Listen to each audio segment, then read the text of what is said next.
The funding for this video is provided by the amazing members of my Patreon. Also contributions from viewers like you. Thank you. Yeah, I started from PBS Kids. What you gonna do? Fight me? Anyway, roll the video. Come on, boys, get loud. 'Cause when the music starts bumping, the whole place will be jumping. It's my scene, my scene. You know what I mean. It's my scene, you know what Hey y'all, it's Harriyanna and I'm back with another video. Hi, hello, how are you doing? My name is Harriyanna and welcome to the pirate ship, also known as Harriyannahook's pirate ship. I am the captain. You are not my first mate. I don't got no first mate because you want to know why? Bring your ear closer to the speaker so you can hear me clearly. Nobody's worthy of being the first mate, but hi, hello, how are you guys doing? My name is Harriyanna and I like to make content based off nostalgia and family and children's entertainment and all the issues that I find within those spaces. Now, before we go any further with today's video, I just want to make a brief disclaimer. Yes, I am aware that I am a fairly thin woman, okay? If you guys follow me, you know people are aware that I'm skinny, and because of that, I am going to do my best to be as respectful as I can. I do not want people to think that I'm trying to talk over plus size people with this video that I'm making, but also I feel like I can make it because I am someone that has struggled with body image, and so much that has to do with the fact that we live in a very fat phobic society.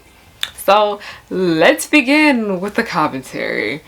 As y'all know, I made a video previously a few weeks back about Totally Spies and how it's a hot ass mess and then it has terrible writing.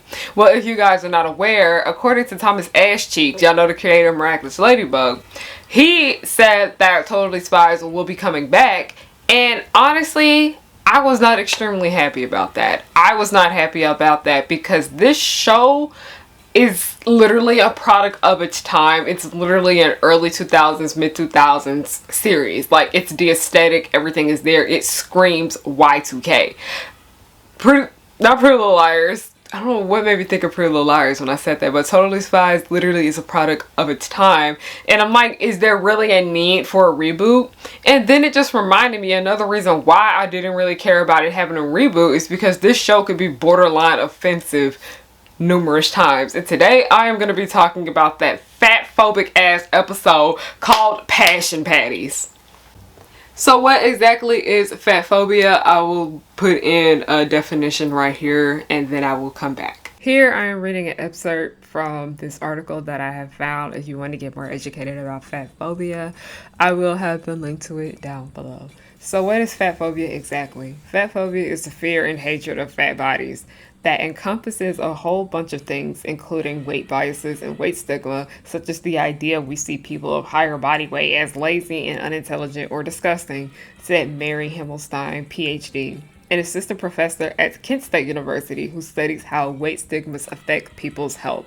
Fat phobia perpetuates these negative stereotypes, and that can lead to discrimination against people with higher body weight, she says. Author Virgie Tover put it more plainly. Fat phobia is a form of bigotry and a form of discrimination that says that people of higher weight are inferior physically, intellectually, morally, and health-wise, said Tover, who is the host of the podcast, The Rebel Eaters Club, which is all about breaking up with diet culture. It is also the attitudes and behaviors that cluster around a system of beliefs, she says. So fat phobia is a big issue within the fashion industry and the entertainment industry, and I will be very open and transparent about that. Yes, these are two fields of work that I would love to break into. I love fashion, I love movies, I love filmmaking, I love acting, I love writing. These are two fields of work that I desperately want to break into. But also these two fields are extremely fat phobic. I will admit that I do have thin privilege when it comes to this industry, because in the times before in the past, I have literally gotten roles and parts over other people simply because I was skinny enough to fit the costume and the other people weren't.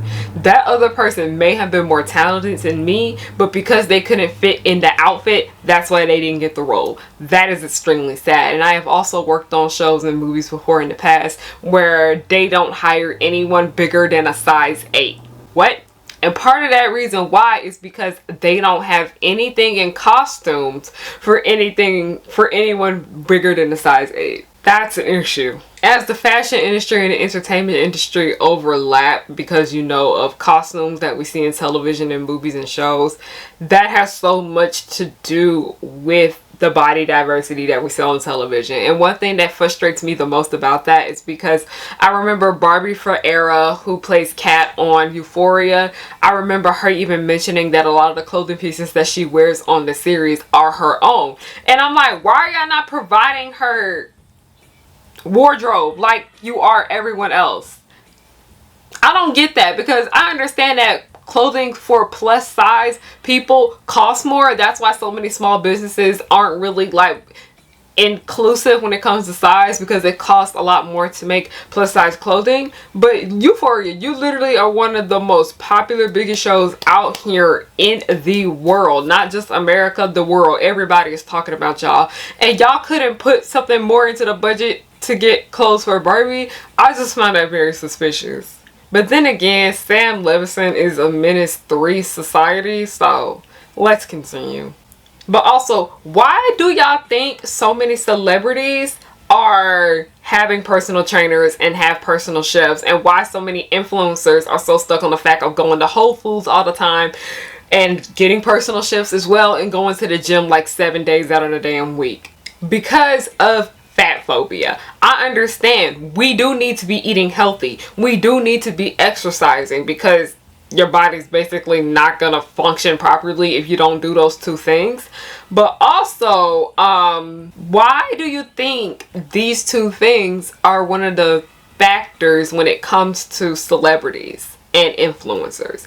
They are aware that them being thin literally sells them. So many of them are not eating right and going to the gym simply for the sake of their health. They're going simply for the sake of their appearance. And also, it's kind of like they have no choice, because they know that their appearance is going to sell them, and that is how they are going to make income. Their income will be affected if they do start to gain weight. And I've noticed this happen so many times in the past, where you would see actors that you would see all the time, and then you wouldn't see them that much anymore, and then you'll go back and you'll look at their pictures and you'll be like, oh, they put on weight. And that's not a bad thing. It's not bad to put on weight. It's bad at the fact that they're not getting casted like they usually do because they gain weight. And I have this really big theory about Pretty Little Liars. Y'all know Alison DeLaurentis. As Sasha Peterson, she ended up getting sick, and part of that had to do, and part of her getting sick resulted in her gaining weight. And we were talking about how it was so frustrating how Allie used to have really cute outfits on Pretty Little Liars, but they started dressing her so hideously when she gained weight. And also they switched up her character a bit too. It was very odd. What we see in this industry with Will, people also transfer over into animation. We see a lot of fat phobia in live action, and of course we're gonna see it in cartoons too. I can literally sit here and talk about all the numerous fat phobic things that I have seen in kid shows, ranging from Drake and Josh, iCarly, basically any Dan Snyder production. Y'all already know that man is my enemy. SpongeBob and Arthur. Yes, a PBS Kids show had a fat phobia problem.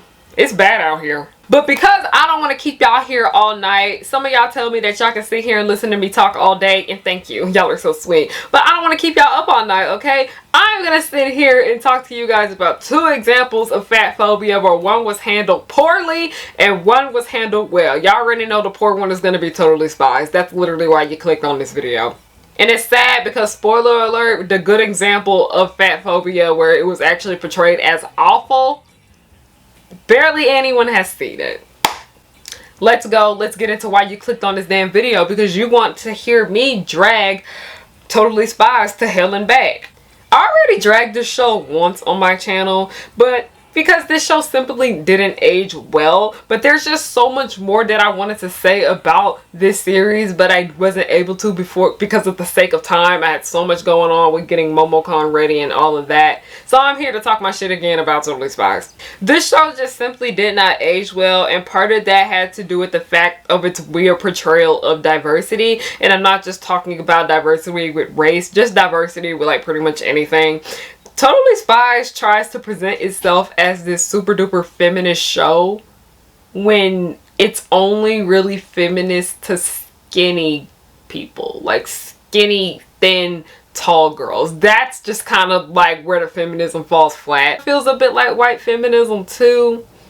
But anyway, that was off script, by the way. That was just something that crossed my mind. Let's get back into it. But the one particular episode that I want to talk about today is Passion Patties. I fucking hate this episode. It's awful. And main reason why so many people remember Passion Patties is because of how fucked up it was. In this episode of Totally Spies, there are these cookies that everyone is going crazy over because the cookies are extremely addictive and it is causing more people to spend more money on them. But these cookies are also resulting in people gaining weight. And the spies are trying to get down to the bottom of this and stop the cookies from being made. And Clover starts to eat the cookies, and what do you know? She gains weight. But earlier in this episode, the girls are shopping at the mall, and Clover sees this really cute hat that she wants to buy. The hat is honestly ugly as hell, if you ask me. But anyway, she sees that the hat doesn't fit her in the size medium, but the lady tells her to try on the large, and the large fits her. And y'all, first of all, it's a hat. It's a hat, y'all. She was really upset about the fact that she got a large hat. Now, but one thing if Clover was upset about having to buy the next size up in pants, but literally it's not noticeable at all. Literally the hats looked the same, okay? One was just a little teensy bit bigger than the other one. What? It wasn't the fact that she was upset about having to buy the next size up. She was upset about the fact that she was gonna own something that was a size large. Because as we see Clover, she is skinny. Like, she is thin, okay? She literally has the body of a runway model. Now, do y'all see where the problem is coming from? I can see how this episode could have been a bit of a PSA about how it's okay to eat sweets in moderation and being okay with your body, but it wasn't. The main reason for this mission in the first place wasn't because everyone was going broke and crazy over these damn cookies. It was because these cookies were making everyone gain weight. Totally Spies, in my opinion, is the last show that needs to be making episodes about body image, alright? Because literally almost all the characters in this series do not appear to be bigger than a size 6. A size 4 if we're pushing it. Scratch that, size 2. And this show has very minimal body image diversity, okay? Because the only time we really saw big people in this show was in this episode. And it was treated like a joke. And in the end, the message that this episode wanted to get across came a bit off as tone deaf simply because Clover is thin. She is model thick thin, okay? She was complaining about the size of her head being big and the hat not fitting. But she comes around to being okay with buying the large hat because she was like, well, I've been a large everything, so I know what it's like now, and I'd be okay with just having a big head. Well, after being a large size everything, I decided having big hat size is no big deal. It's best being happy with whatever size you are. And I'm like, Clover, it's a hat. It's not the same. It's as if this mission was supposed to teach her a lesson about being okay with gaining weight and being able to buy things that are the next size up and not trying to squeeze into something that's too small for you. But it's a fucking hat. That's why it doesn't work. The head is literally a part of the body that is just like mostly bone and barely has any body fat on it. That's why it doesn't work. You can't help the fact that you have a big ass head, okay? How do you lose weight up here? You can't. Like, what? Now, y'all want to know a kids show that actually did a better job when it came to the subject of fat phobia and weight gain? Let's talk about ojamajo doremi. And most of y'all have never seen this because, one, this show never got a full English dub. They only dubbed the first season and it was a 4 kids dub, and we know how those go. But also, that's not the main issue with ojamajo doremi, it not getting a dub. You can't stream this shit anywhere. I'm going to be talking about ojamajo doremi, specifically the second season of ojamajo doremi called ojamajo doremi Shark. I'm sorry, y'all, but it literally just upsets me that you cannot stream this show anywhere. Like, not at all. You can't even stream the shitty 4K dub. Like, the only place to watch this show is like one of those anime sites that be giving your computer HIV anytime you open it up, and then you see a girl twerking on the side. Like, this is literally the only way you can watch the show, and I find that very sad. All right, like, can somebody be a doll and upload ojamajo doremi onto YouTube, please, so I don't have to keep going to them sites. And also, if you are gonna go on one of those anime sites to watch anime for free, please invest in an antivirus software, y'all. I beg you, please. Anyway, let's continue. We're gonna be talking about the episode from ojamajo doremi called Kanae's Diet Plan. This episode is about a 9-year-old having an eating disorder. Yes, you heard that correctly. Yes, the show went there. And ojamajo doremi was not afraid to go there, because in this episode, Kanae wants to lose weight because, one, her male classmates were being dickheads to her about her being big, and two, she couldn't fit into her swimsuit anymore. And spoiler alert, part of the reason why she couldn't fit into her swimsuit anymore was because she gotten taller, not because she put on weight. And because of this, she goes to the girls and she talks to them about, hey, I want to lose weight, can you guys help me? And it's really disturbing to see because Anpu mentioned something about her weight too, and Anpu basically is like the idol of the group. She's like the Misa Misa of the group, okay? She's the celebrity friend, okay? She admits that she keeps track of her weight, and I'm just like, you're 9? And part of the reason why she keeps track of her weight is because, you know, she is famous. It reminded me a bit about the Olsen twins, and they were talking about their struggles with weight, and Oprah was being nasty to them. Oprah is mean, okay? And she was basically talking about she keeps track of her weight, but we know the reason why Anpu keeps track of her weight is because she know her appearance is what sells her. She's 9! But as the episode is going on, Kanae is losing weight, but we see she's losing weight because, one, she's not eating, two, she's exercising way too much, and also we see that because of this diet that she is on right now, that she put herself on, she's not happy. Like, she literally was dieting so much to the point where she ended up being sick in bed. One thing about ojamajo doremi is that this show taught to the audience, but it didn't like put in your face, hey, we're trying to teach you something. This episode did an amazing job with teaching us that dieting is bad. Not eating enough is bad. Being obsessed with your body image is bad. Avoiding your favorite foods because you're afraid they're gonna make you gain weight is bad. That is what Totally Spies missed. If they wanted to do an episode about weight gain, they shouldn't have had the entire episode be about stopping people from gaining weight. I love ojamajo doremi, okay? I truly do appreciate how this show was so open about the fact that children under the age of 13 are affected by our fat-phobic society. Hell, y'all know that I was involved with cheerleading. Them coaches was putting girls on diets. Part of growing up is gaining weight. It's normal to gain weight as a child, okay? And seriously, if you have a good antivirus software on your computer, I cannot recommend ojamajo doremi enough. I literally love this show. It's literally my favorite anime of all time. And this is coming from someone that prefers to watch a dub over a sub.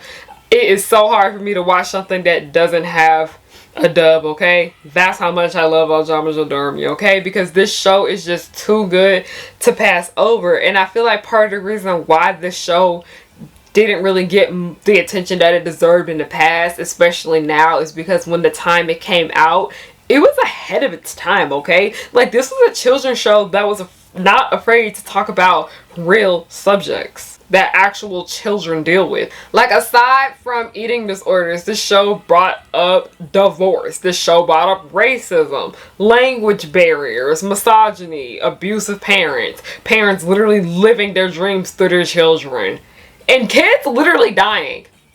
Like, yes, they went there. Now y'all are understanding why this is my favorite, like, anime of all time. But anyway, not excited about this new Totally Spies show that's supposed to be in development, and that's because, like, one, this show serves no purpose for me. I'm grown. There's no longer a need. It's not made for me, okay? I've accepted that. I know that. It's alright. But also, This show is pretty hard to watch because one, the writing is so trash, and also if they're gonna continue to do shit like this, they can just keep it. Y'all can just keep that Totally Spies reboot and you're not gonna fix what was fucked up in the original, okay? Y'all can keep it. I don't want it, alright? If Totally Spies doesn't fix the original issues that the original show had, there's no point in redoing it and making it again. I won't be watching, okay? But that's pretty much all I gotta say for this video. That is my commentary on Totally Spies and that fatphobic ass episode, and why y'all should really give Ojamajo Doremi a chance, okay? It's a beautiful series. Thank you guys so much for watching. If you like this video, please make sure you give it a thumbs up. Please subscribe down below. If you're not, if you want to know ways you can support me, I have donation links. The link to those will be down below. I also have a GoFundMe campaign going on right now from our web series called The Progenies. It's a Descendants fan series. You can stream it for free, and the donation link for the GoFundMe is down below. If you guys want to know another way you can support me for free, is just to follow me on everything at Harriyanna, HARIYNNA. Thank you guys so much for watching and have a good night. 'Cause I work hard to get to this point in my life. I'm blowing up, so don't hate. Just congratulate. The Powerpuff Girls will just blow your mind. Buttercup like villains 3 at a time. Bubbles will smile while kicking your butt, and Blossom will lead them out of their rut. Cherish and Powerpuff, 2 of a kind. Both wanna save the world before bedtime. From Townsville, Memphis, New York to LA, the Powerpuff Girls are just here to stay. They come